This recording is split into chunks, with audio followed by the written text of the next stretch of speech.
right, well, we are going to go ahead and get started. Good evening. Welcome, everyone. My name is Ellen Richardson, and I am the Senior Director of Alumni Engagement at the NC State Alumni Association. You are in for a treat this evening for our virtual Red, White, and Black tour. But before we get started, I have one housekeeping item. We are going to leave some time at the end of the program for questions. So if you would like to ask a question, you can submit it in the Q&A box. If you go to the bottom of your screen, you'll see a little Q&A icon. You click on that and you can enter your question there. And we will get to as many of those as we can at the end of the program. Before I introduce our speakers this evening, I just want to take an opportunity to say thank you to our guests who are on with us this evening, who are members of the Alumni Association. Membership dues help fund the programming that we offer, just like tonight's event. So first, I would like to introduce you to Toni Harris Thorpe. She retired from NC State in 2016 as the program coordinator at the African American Cultural Center. She now spends her days homeschooling her wonderful grandsons and supporting Mariah and Antonio, her daughter and son-in-law, both NC State graduates, and caring for her cute, spoiled poodle, Ace. And Chris Saunders. Chris is the associate editor of NC State Magazine. He is the featured storyteller on the Alumni Association's Hear the Howl podcast, and he loves finding stories of the unexpected and telling historical stories. And we are looking forward to this conversation tonight, and so I will turn it over to the two of you. Thank you, Ellen, and thank you everyone for being here tonight. We very much appreciate it, and it's an honor and a privilege to be able to revisit the Red, White, and Black walking tour that was on campus from 2011 to 2016. So I'm going to jump in. We have a PowerPoint that will kind of help move us through this. It's not a lot, but it'll help guide us through that. So I'm going to share my screen now.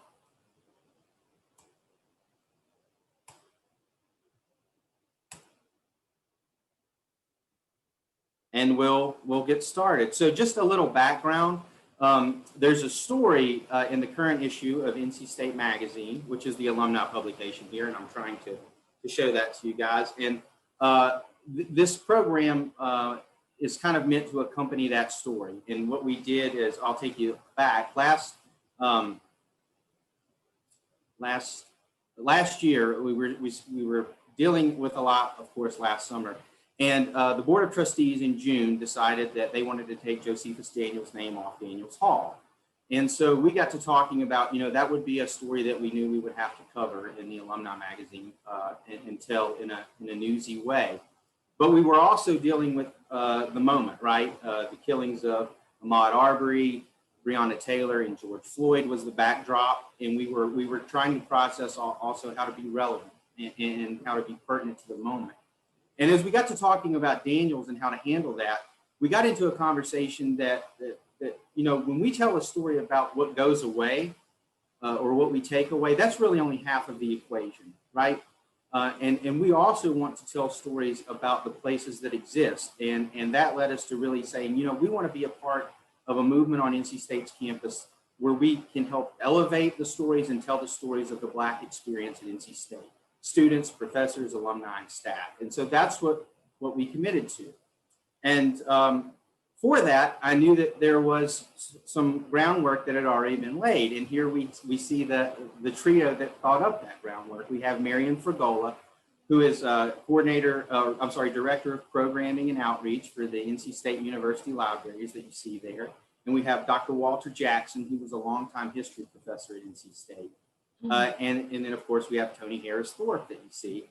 And she was a longtime program coordinator of the African American Cultural Center, as Ellen said. And back in 2011, that trio came together. They conceived of, they dreamt up, and they brought to life the Red, White, and Black walking tour on NC State's campus. The tour ran every spring and every fall from 2011 to 2016. And it was that year that Toni retired. So the tour kind of went with her. And I also need to add that Dr. Jackson died unexpectedly in 2015. But their work lived on, and much of that credit goes to Marian, who archived these stories and these wonderful experiences and stories of the African American experience at NC State. Her team then went on to digitize that tour. And so I want to take just a moment to show you all what we will provide the link that will take you to a truly digital and virtual experience of the tour. And I did a screen grab today, or when I prepared the PowerPoint, to show you kind of what your tablet or your desktop or your laptop would look like when you call the tour up. You can experience this not as perfect as you could have with Toni and Dr. Jackson and Marion, but close. You'll see there that there is a location, and to the right then, you will find some sound bites that will explain the relevance of that spot on the campus of NC State. And some of them don't have actual audio, so you can read the text that will lay out why this place was an important part of the African American experience at State. Here you'll have the spot, and once you're done with kind of digesting that information, you would go right on to the next spot. So there's a plug there for NC State University Libraries. Marion and the whole staff over there, Todd Kuzmarek, I have to say, has always been a great help to me. So we have the best staff of any library system and the best library system of anywhere in the state, in the Southeast or the US. So a shout out to our libraries team. So I knew that they had put this together, so that was where I started. I also spent some time digging through old technician articles and old issues of the Nubian Message to really pinpoint what was going on at the time of these stories and how they came about. That research led me to an interview with Toni Harris Thorpe, which led me to another interview and more interviews and more phone conversations and more Google Meets and Zooms. We were on the phone last night. We've been on the phone today. And so without further ado, I give you guys my friend, and I know an inspiration to so many of you out there in the audience, Toni Harris Thorpe. Thank you so much, Chris. First of all, thank you to my ancestors upon whose shoulders I stand on. Thank you to the Chancellor for the shout outs. Thank you to the alumni and to the Black alumni and everybody for being here tonight. And Chris, thanks so much. You're great. I was going to say, Toni, I've told you this and I'll share it again tonight. It's a privilege and an honor to be part of a program with you, who you were such a part of NC State's spirit and story. Chris, don't make me cry now. We're just getting started, okay?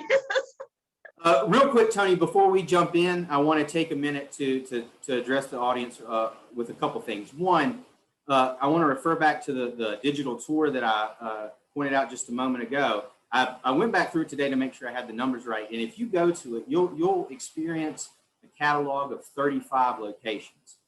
And then in the article in the magazine, I wrote about 12 of those. So that's really only a third of the spots. And time and space certainly were the constraints that I faced in composing the article. So I'm not trying to be comprehensive at all. I just want to make sure that everybody understood that. And tonight we can't be either for those same timing and space reasons. So we'll give you guys kind of a sampling of the tour and visit a handful of those spots. The second thing I want to address is kind of how the tour will, or how the program will move tonight. We want to spend some time talking about the genesis of the tour, how it came about and was born on campus. Then we'll take you guys to several spots, and how that'll work is, well, I'll give you some historical context of this spot, what was happening with some NC State centric history. And then Toni will interpret that spot as she used to on the tour. She'll tell a story, she'll relate to it personally. And then we'll end kind of examining the legacy of the red, white, and black tour of on NC State's campus and the imprint that it left. So Toni, are you ready to get started? I'm ready to go. All right. I think the best place to start is 2011. That's when you cited to me the discussions of the tour started. So take the audience back to 2011 and explain to them how the tour began. Okay. My friend Marion and I, Marion Fagola, and I had just returned from a program about, well, celebrating the 125th anniversary of the university. And as we often did, Marion and I, both being people who created and presented programs, would talk about the components of the program, what went well, maybe what we would have done better.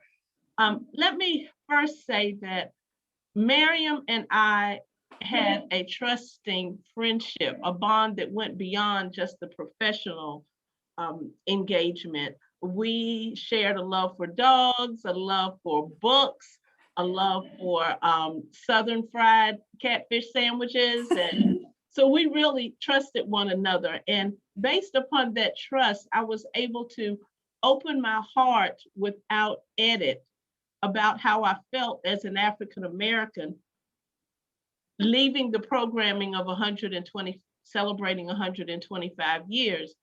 I said to Miriam, the program was great, as we both agreed. I said, but it made me think about the fact that no one that looked like me was here 125 years ago. That led me to start thinking about those who started the journey, the African American journey at NC State.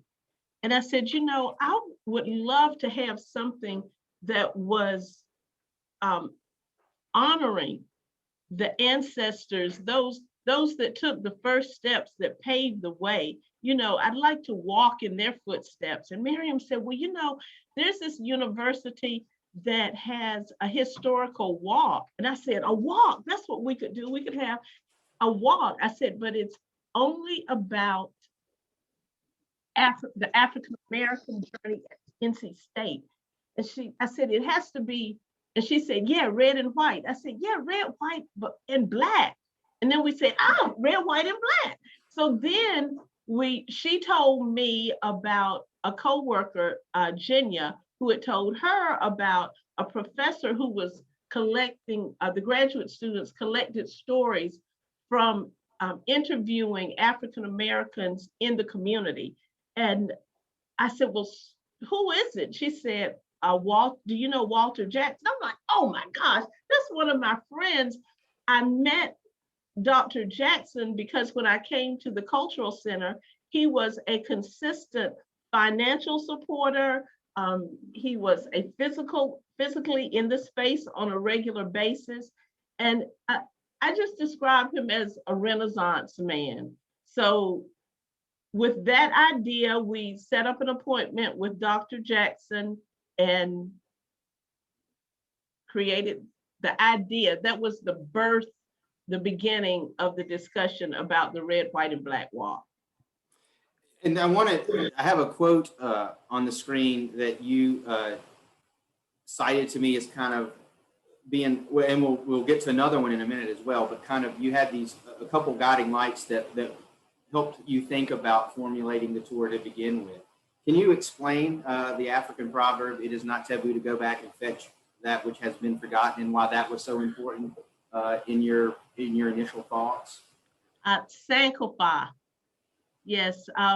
Luce, I grew up here, and you can't know where you're going if you don't know where you came from.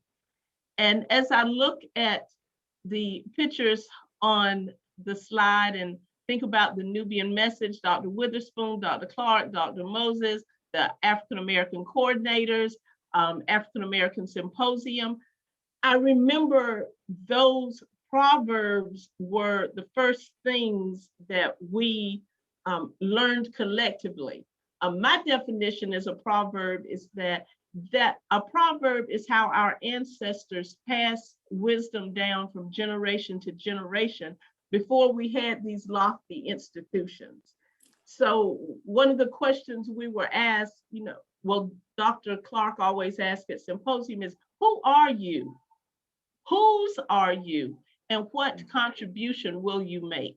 And so proverbs were an important part of honoring our ancestors and also encapsulating that wisdom in a very creative format and style.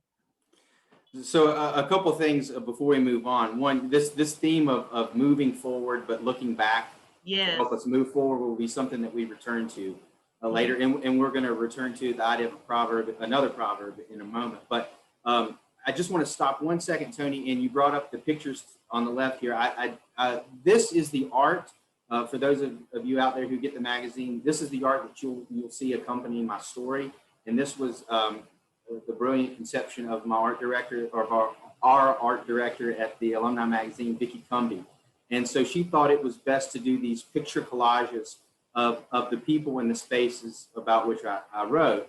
And so, yeah, the Nubian Message, you see Tony Williamson there, the first editor-in-chief of the Nubian Message.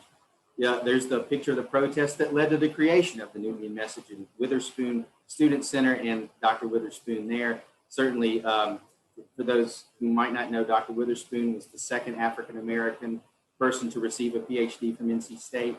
He was the first Black full professor at NC State, and he's the first person to have a building, first African-American person to have a building named after him at NC State, and there it is.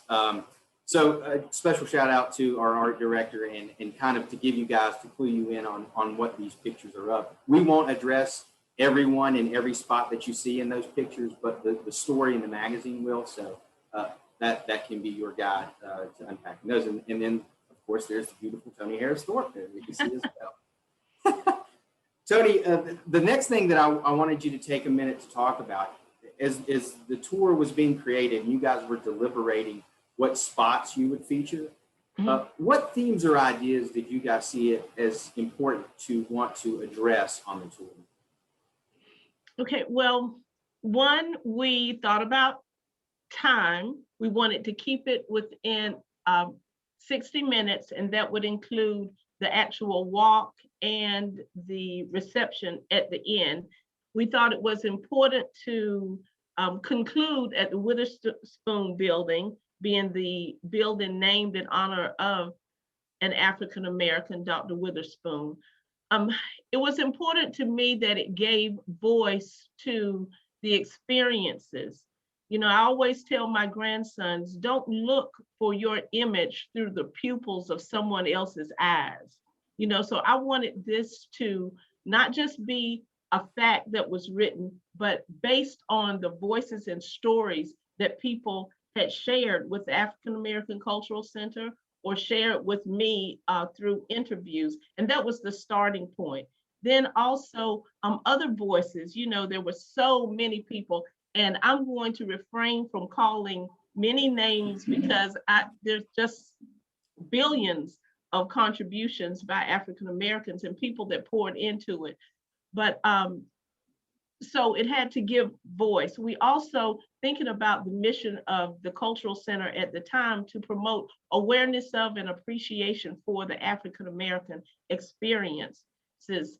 And so there is, I know we're going to get to it a little later, but it was important to have libation. It was important to have rhythm. It was important to have energy. And it was important to move from space to space. You know, we're not a monolithic people that have one thought and one pace. Right. So that was important. It was also important to have facts. And this was, so that was what I felt just had to be there. Then Dr. Jackson, being the historian, felt that it was important to tell this story in the context of what was happening in the state and in the United States and globally. And Miriam said at first, she said, look, I will hold the mic, but I don't want to talk. So, which Dr. Jackson and I were fine with, because I knew nothing about technology. But as a brilliant librarian that she is, it was important to her and to all of us that this was documented. And that was another driving force in the walk, to create something that would document the journeys and not just the past, but incorporate the present and, you know, maybe project the future. Yeah. Again, the triplets, as you called them. That's right. And we'll address them a little later. One of, I think, the successes of the tour was how you guys kind of divided up the work. You know, Dr. Jackson would give the U.S. history and some NC State history about a spot. You would offer a proverb, and then of course Miriam would archive it. All the work kind of complemented everyone's ability, and your part in interpreting a space, you would you would use Proverbs. And we spoke earlier about kind of why you think in general they're an effective tool. Another one that you told me helped kind of form and shape the beginnings of the tour was an African proverb: until the lions have their own historians, the history of the hunt will always glorify the hunter. Can you talk to the audience and explain kind of how that formed your early impressions of what you wanted the tour to be? Absolutely. Until the lions have their own historian, the tale of the hunt will always glorify the hunter. We learned that we have a responsibility to tell the lion's tale. And this is exactly what we wanted this walk to do. So at this point, I think the best thing to do would just go back to the first tour and give a little peep into what that was like. So Dr. Blair Kelly gave the welcome on that day and just gave an overview. Another brilliant historian. There are just so many brilliant people on campus. So Dr. Kelly started with a welcome and overview. Then Dr. Craig Brookins poured the libation. We gathered outside for that. Then Dr. Jackson started with the discussion about the desegregation of NC State. And, you know, he had letters and documentation from top administration, some conversations that took place. And then I would stand on the steps of Watauga, which, given the history of that, was just such a joy to me anyway, to stand there and talk about Watauga being the first place. Erwin Holmes explained to me that when he did move on campus, that was the first residential hall. So I felt that it was symbolic of him walking out those doors, you know. Also, it was giving honor to all the protests that took place out in front of Holiday Hall, and also because that was the first office of Dr. Lawrence Clark. So maybe we'll move along there, because this kind of takes us now into the actual tour. And you mentioned Holiday Hall. Let me give some background of that. Okay. This is where the tour would always start for you, correct? Yes. And so Holiday Hall, we all know, is kind of home to the business of the chancellor. In the 1960s, it was home to numerous protests. And when you think about NC State, or any university for that matter, protests, you think about students or professors. But in the early part of 1969, it was the workers, the staff, specifically physical plant employees, that were at odds with Chancellor John C. Caldwell. And if you go back to the technician, as I did, pretty much from February until April, there is a constant daily movement or progression of this, what do I want to say, the friction between them. And the background of this is the physical plant employees, they go to Caldwell, and they basically say, you know, there are 43 things that we're concerned about that we would like to see you address. And these were, of course, things like wages and how many hours were in the work week. They also were a little angry at how one of their own custodial staff had been treated. He had been moved around, and they felt that that was retaliation.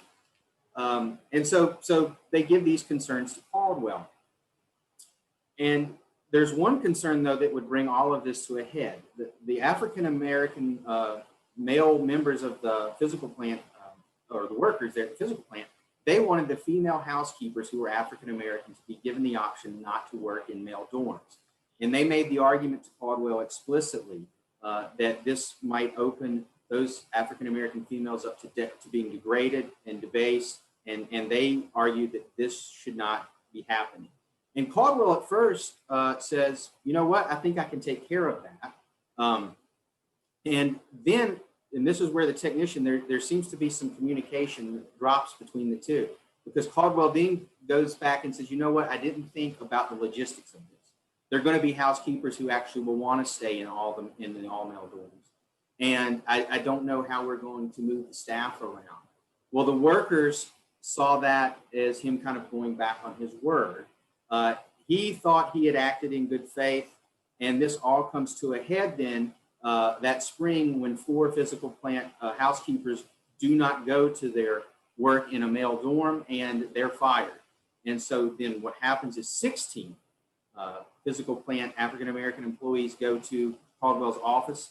They stage a sit-in and they do not leave. They are arrested. This carries over, as many of you probably know, into the night where more workers and now students join up and they go to the chancellor's residence to continue the protest. So yeah, I just wanted to kind of give a sense of that protest, that of how Holiday Hall has been a point of that. You mentioned too, this was home to the affirmative action program. We should take a minute to recognize Dr. Lawrence Clark. He was hired to run that program. He was a professor of mathematics education at NC State. And so his office was located here too. So certainly that gives some background as to why this was an ideal place for you to start. I know that you wanted to start in Riddick. Yes. You explain why that was a choice place to start too, even though Holiday went out? Oh my goodness.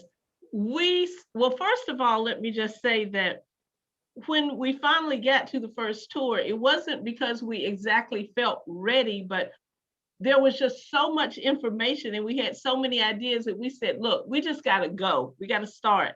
So that's how we chose the date of the first one. I also want to say too, the importance of the proverb is that, you know, if you don't know your own story from the right source, you may believe that you are who someone else says you are or are not. But so we couldn't fit, we wanted to include the buildings where the engineering classes were taught, because of course, that was the beginning of desegregation at NC State in the College of Engineering. Then we also wanted to pass the building that had the Africana Studies courses in it, because that's paramount to the foundation. But we couldn't. So we decided that the Holiday Hall area was just beautiful. And I tell you, we got many affirmations that that was right. One day when we were doing a tour, Kevin Howell passed by and I was like, look, there's the first African-American student body president. So it was a lot of fun. And the tour certainly strengthened by moments of serendipity like that. And it was always great to have alumni come to the tour, you know, parents come with their children who are current students, or anyway, I know I'm getting ahead of myself, but okay. Oh, no, go ahead. I want to move from a place of protest to a place that I know was inspirational to you. The College of Design, Brooks Hall, was a spot on the tour that you drew a lot of inspiration from. So what was that inspiration, and why was that such a special spot to feature on the Red, White, and Black Walking Tour? Oh. Well, first, when I first was told the story by students who gathered there, that, you know, the College of Design building didn't always look like it looks. And during my time at NC State, it had always had these beautiful marble columns and the stairway. And some alum that were visiting the center one day said to me, Toni, Mama Thorpe, we used to play cards. That was the old YMCA building. You don't know anything. We had a ball down there. That's where we would gather and talk about the day. We would support one another. And I said, really? And then they told me that it burned down. And when the new building was built, those gatherings didn't happen anymore. So I always thought that was a fascinating story, because it's one of those times when what you see in front of you is not what it always was. Right. So that is intriguing. Then also I was just, Mr. Phil Freelon was just a phenomenal person. And during the time of the walk of the African-American the African-American Museum at the Smithsonian was open. And I know people got tired of me bragging. I would just say, oh yeah, Mr. Phil Freelon, you know, he's from NC State. And so I, at the Cultural Center, being true to the mission, we had 2 exhibits of his work at 2 prior times. So I was very excited to talk about him and his personal stories. And I remember when I asked him about designing this, I'm like, goodness, that's such an honor. And he explained to me, as many in the audience already know, that the top of the building represents the royal crown, an African crown, and that the front is representative of the open arms that you find on a southern front porch. I'm like, man, that's just brilliant. And so that was, oh, and also this is where I would talk about the history of some of the groups like the African American coordinators. And prior to when the exhibit started, that was Marva Motley, and now is Tamika Whitaker. And so that was an important space to talk about the foundation that the African American coordinators laid. Also, there were so many students, so you could have the past, you could have the present, and then I talk about the future. And I just have a lot of wonderful design babies, as in all of the colleges. But, you know, to think that even right now, but at the time, we had a design student that was doing the design work for the Atlanta Falcons. We have a design student who I even sit in some of her classes now, who is an amazing elementary and middle school art teacher. We have design student who's getting ready to be, you know, this, when her book gets published, it's going to be notorious. You know, design student in corporate Raleigh. Okay, I'm going to have to stop. But I do have to say one more. And a design student who is the vice president or president of the, the first African-American organization designed to support students, not students, to support architects, African-American architects.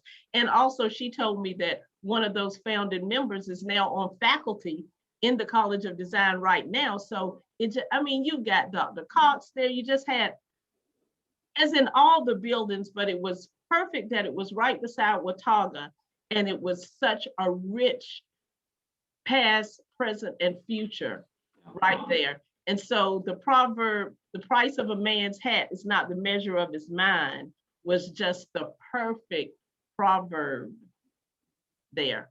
Okay, I know I can't talk this much one, but I mean, it's the contributions are endless. Yeah.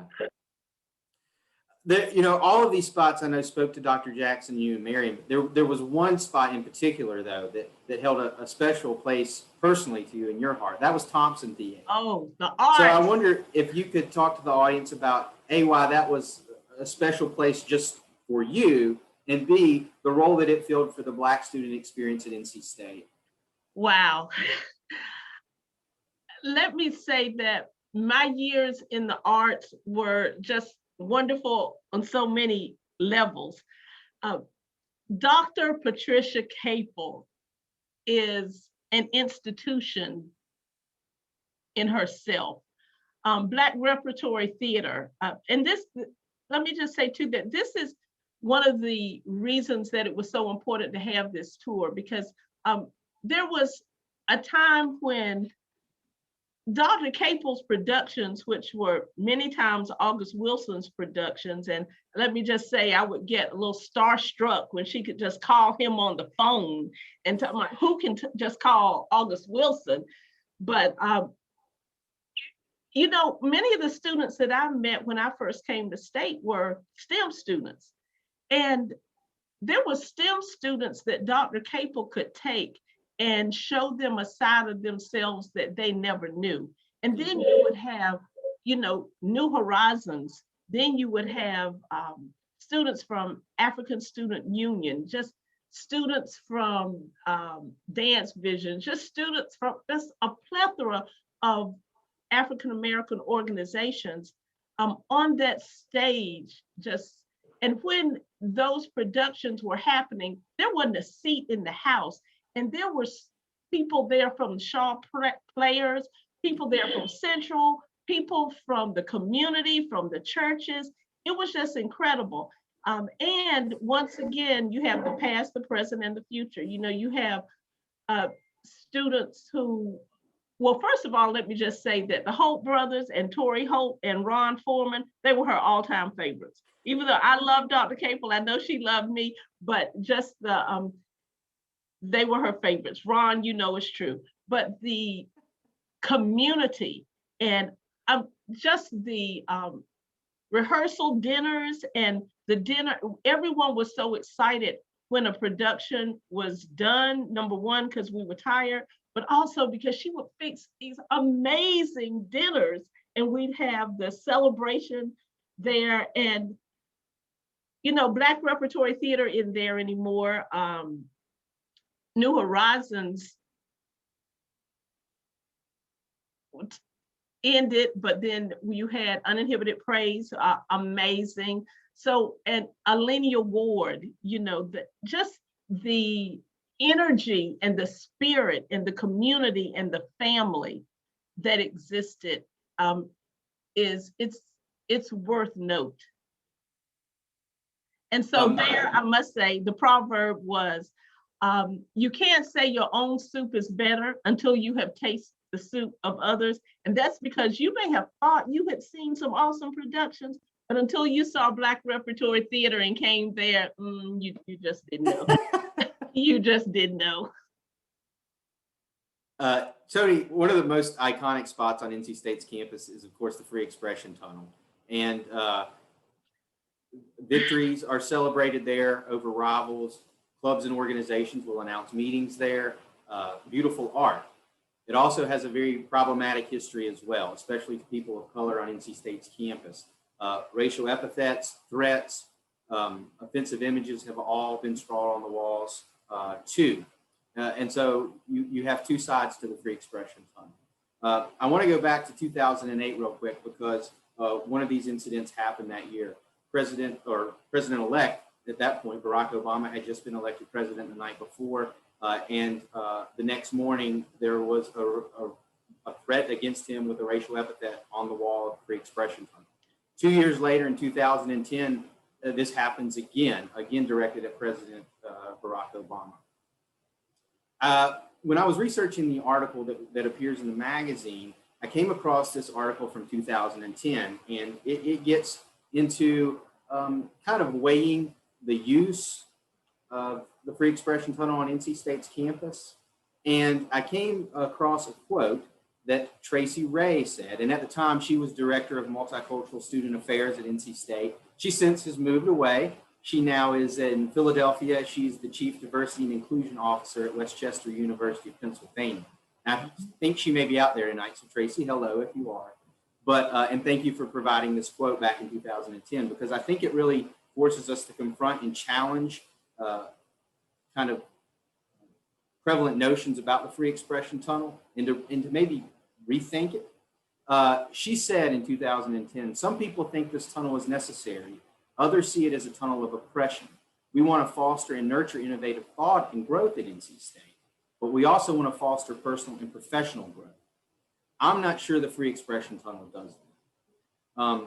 This is the spot when you talked to me for the piece in the magazine, Toni, where you said the tour would reach a quote unquote emotional crescendo here. So what were those emotions, and why was this such an important spot to stop and recognize on the Red, White, and Black walking tour? Wow, it still is an emotional. It's a rough. It was rough. So the night that President Barack Obama, former President Barack Obama was elected, we had a watch party. And I'm telling you, those SAPAM students were incredible with their mathematical skills, you know, calculating. Okay, and when it reached the point that he was definitely going to be declared the winner, the room just erupted in joy. We were just so excited, so happy, and we were screaming. And then all of a sudden, another group of students came to the door, and it got quiet, and I got quiet. And then those students said, "Isn't it great? Isn't it great?" And we were like, "Oh, yes." And so then half of the room just ran with that group of the students to the bell tower to celebrate. So the rest of us were there. We were on the phone. We were just elated. So this plan was the next morning we would continue the celebration at the Free Expression Tunnel. So I was up early waiting for Dr. Ray's call. And when I got her call, I could tell from the tremble in her voice something went right. And Felicia and I were talking about this just Sunday, that she told me what was on the wall and a dagger went through my heart. I could not believe, even hearing all the stories of my grandma and all the stories, that it was right here. And my favorite times were when Dr. Ray could join us and she could tell that part of the story. And I think the reason this was the heart stopper is because up until this point, all the students were thinking, oh yeah, you know, this happened a way long time ago when you talk about desegregation. But right now, it's like, these are your peers. This is right here in this moment. And that took a breath. Yeah. It took a shift. Yeah. And it still takes a breath. Yeah. Certainly a place of great pain. One of the things about the tour, you would have these places that were tough to talk about because they were so painful, but you would also have these spots of great communion as well. And so we moved from a place of pain to a place of coming together, and no building could represent that better, I think, than the West Dunn building. So in 1970, the first kind of African-American Cultural Center took place, or was born, the Society of Afro-American Culture. They would meet in the basement of the old YMCA, as you would say. And throughout the early 1970s, they started going to administration and saying, we want our own space. We deserve our own space. In 1974, that happens. And they are given in the West Dunn building what used to be the print shop on the first floor. And you have a really wonderful, I think, story about just how strong of an imprint this left on Black students and then alumni's mind, as far as this being the spot for the African American Cultural Center. So I wonder if you could share that story about this building that, as you told me, where all the parties were at. Yes, well, this, once again, alumni. One time we had a program and some alum were telling me about, well, parties at the West Dunn building. And I'm telling you, I never went to any of those parties, but I sure wish I could have gone to some because I have heard some wonderful stories. Now, I want to say, in all fairness, that also some important conversations took place. You know, some important planning took place, but the parties were notorious. And one of the funny stories, one day, a grandfather of a future student called me and said, I would like for you to give my granddaughter a red, white, and black walking tour. So I explained, I said, well, there are three of us involved in that, and so I can't duplicate that. But what I can do is have some student leaders, and we had amazing student leaders. Well, we always have, but so I called John and Kanisha, and I'm sure probably Matthew and some others, and they were waiting with me. We set a date and we set a time. So we're sitting in my office waiting, and I say to them, I don't understand, because on the phone, this man was so attentive to detail, and everyone who knows me knows I like to be everywhere 30 minutes early. So suddenly the phone rings and the man says, well, I'm here. And I said, okay, where are you? Are you in the building? He said, I'm right outside the building. I'm parked in the parking lot. And I said, well, are you behind the health center? Because there's not a parking lot in front of my office. He says, I'm out here on the street waving. So I say to them, come on, we're gonna go outside. So fortunately, we go outside of the door that's right in front of the cinema. And there I see him over there waving in front of the West Dunn building. And then the minute he sees me, he is so embarrassed. And he says, oh my gosh, Mama Thorpe, I don't know what happened. I said, I know what happened. You followed your heart instead of following your head, and you just went back to those parties. So now we're gonna start the tour with you telling your granddaughter about all those parties you went to.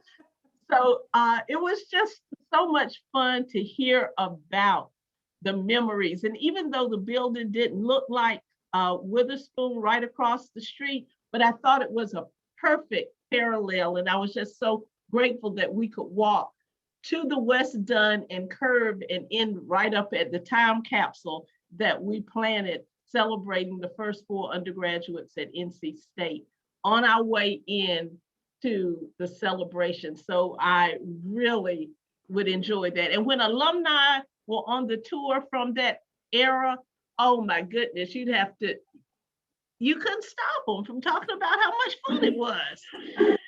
So yeah, that happy times that I wasn't a part of, but blessed to know about. Yeah, certainly. And I think you make how important it is to stay connected. Yes.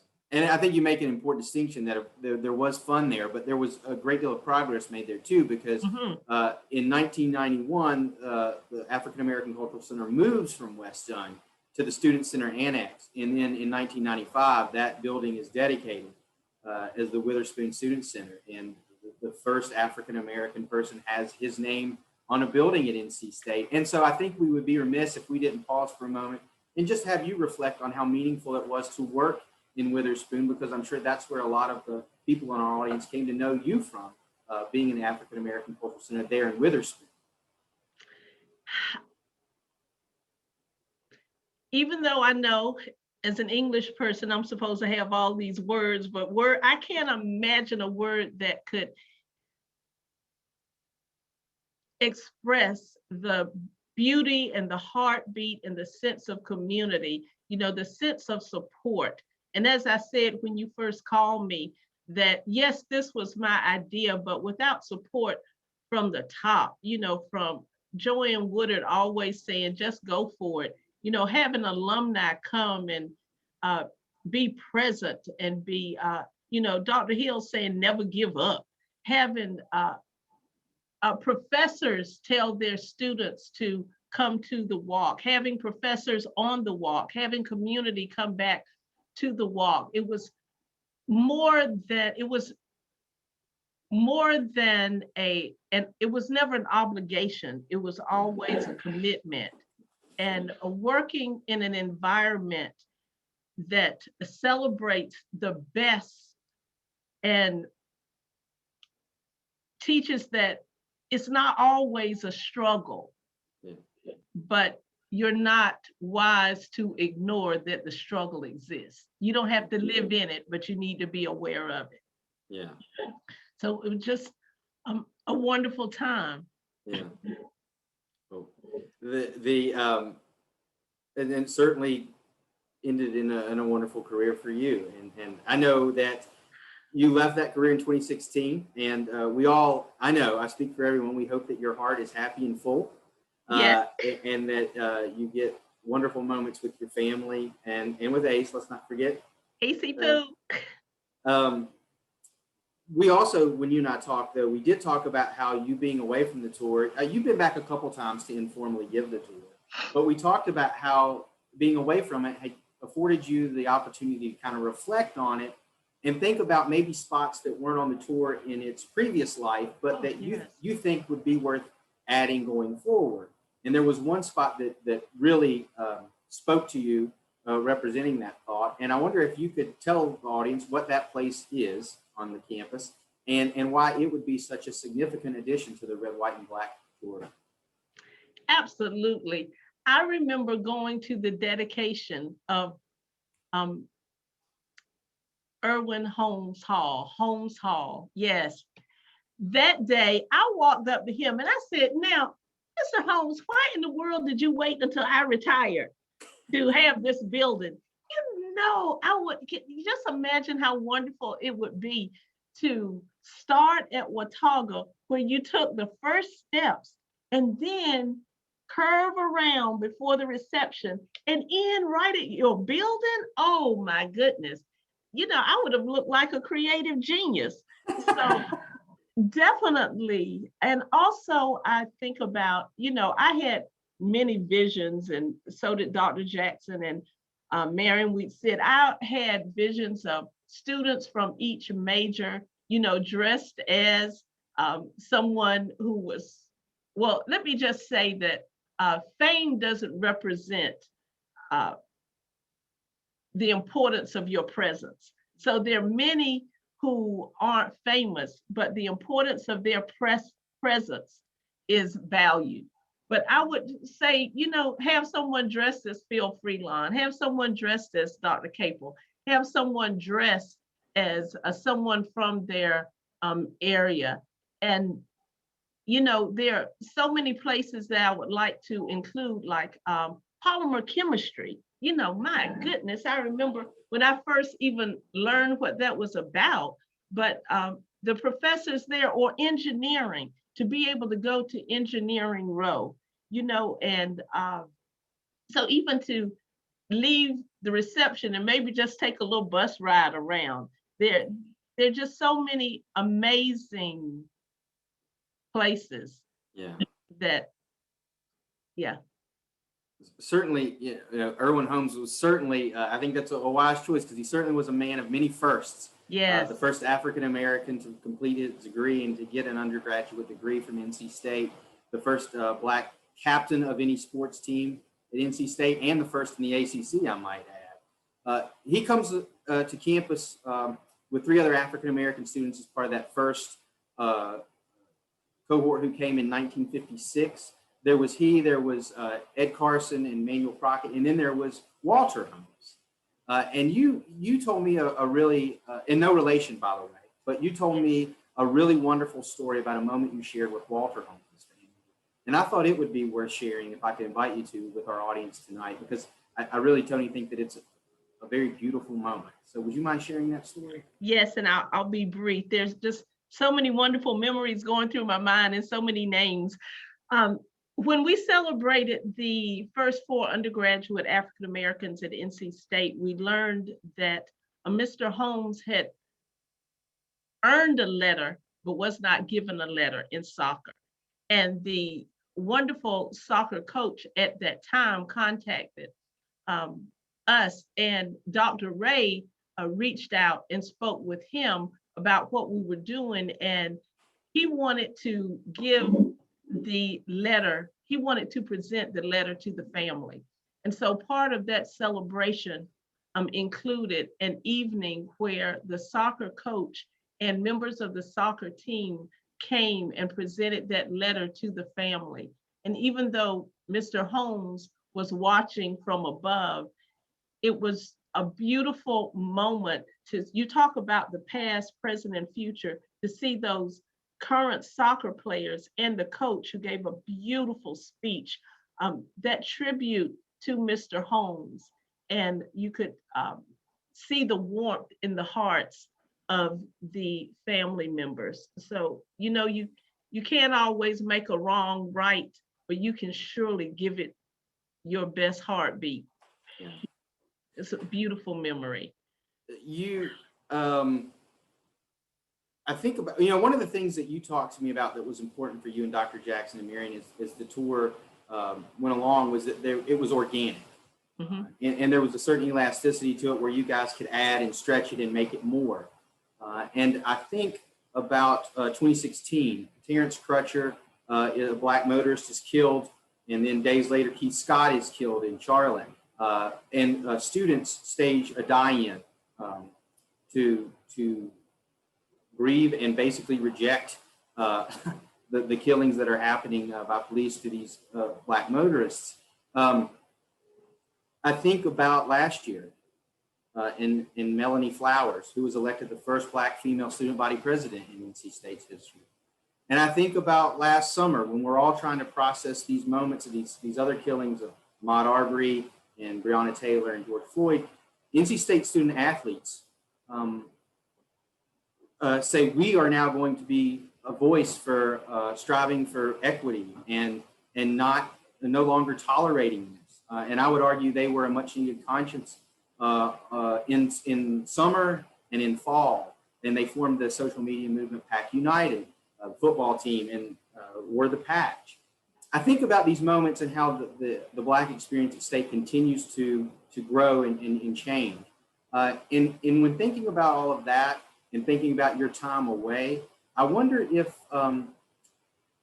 you could take a moment and and this is kind of where we'll end, what do you think the legacy is of the Red, White, and Black Walking Tour in NC State? Oh, well, first, I was just talking with Tanya Washington about the amazing work that the athletes have done. And I commend them for using that platform in that way. The proverb that comes to mind is, if you can't be a lighthouse, be a candle. So we knew when we started on this journey, now I'm thinking of all the students that I miss and everything, but when we started on this journey, we knew that it would not encapsulate all of the contributions, all of the names, but what we wanted to do was light a candle. Yeah. So that's what I hope, that whatever form it takes or however it continues, that every person understands that not only can you be a candle, but only you have that light that was created in your image. Yeah. So it's our responsibility to know who we are, whose we are, and what the light can do to the darkness. And so I just say, I hope we continue and everyone continues to shine their best light. When we spoke for the article, you also kind of contemplated the legacy of the tour, referring back to the triplets, and we return now to this idea of progressing forward by looking back. And you said, you hope the tour is a reminder that it takes the past, the present, and the future to make the world better. We have to honor the contributions of the past. We have to respect the reality of the present, and we have to have faith in the future. And I think that's just a very beautiful way of thinking about the legacy of the tour. I also want to say, Toni, personally, that, I think you, for me and for a lot of people out in the audience, you are that source of faith, and you help give us hope of moving forward. And so I want to thank you as a friend for that as well. And I'm sure I'm saying thank you for a whole group of people out there as well for what you've meant to everyone. Ubuntu. I am because you are. That kind of concludes what we had prepared tonight, but I know there are probably people who were on your tour, people who participated with you, people who thought it up with you. I think Marion's out there tonight. Former students in the African American Cultural Center probably who at least want to offer a comment or maybe a question. So I'll open up. Ellen has been taking those in the chat box, and she's going to send some my way. So we'll do our best. Toni and I will with humility to try to see if we can answer any questions that are out there. So. Test time. Yeah. I'm going to leave the screen.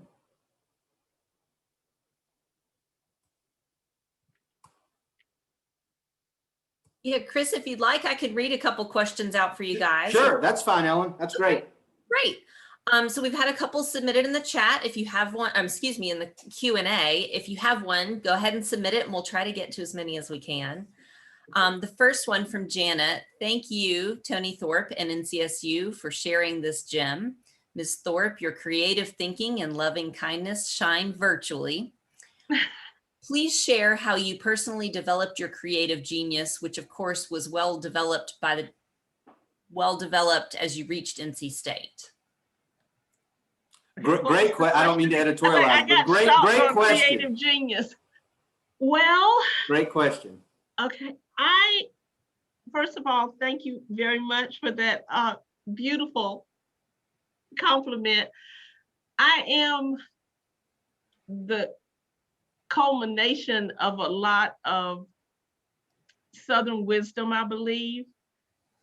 Relationships are key. As Maya said, is people might not remember what you taught them, but they will remember how you made them feel. So to me, love is the most important source of creativity. That love and truth, if you have that along with the components, and real quickly, because Miriam will know, we love programming, but you have to start with the end in mind. Just because it's a great idea isn't going to make it happen. You have to have a plan, you have to have a process, and you have to have buy-in. And so every success I had was based upon the collective community support. Like Black alumni in the libraries, and yeah. Toni, I do have to offer, I was looking through the chat while you were answering that, and next to love, the other word I saw most often was hugs. And yep. How ironic that we meet with you in a time of COVID when you can't give what you're best known for. So I do want to say to the audience, virtual hugs will have to cut it tonight, but I'm coming for you when we have homecoming and it's clear though. I'm coming for my hugs. So there's another question here. Can you talk about when the tours were held? What was the time period? Well, we usually held one in the fall and one in the spring. And we try to hold it in the early evening so that community could participate and faculty, staff, and administrators. And I'd also like to thank Chancellor Woodson for his shout out. So, real quick, twice a year. And sometimes Black alumni would have a special walk. So we would always, that was always well planned and well coordinated. Let me off of that ask, you mentioned it earlier, the idea of libations, and you mentioned now people participating. Can you quickly explain, some people in the audience may not know what that is, what libations were and why they were significant on your tour? Okay, I'll be brief. Libation is a way of giving tribute to the ancestors, and it's very popular in my culture, in the African American community. It combines the elements of the cycle of life.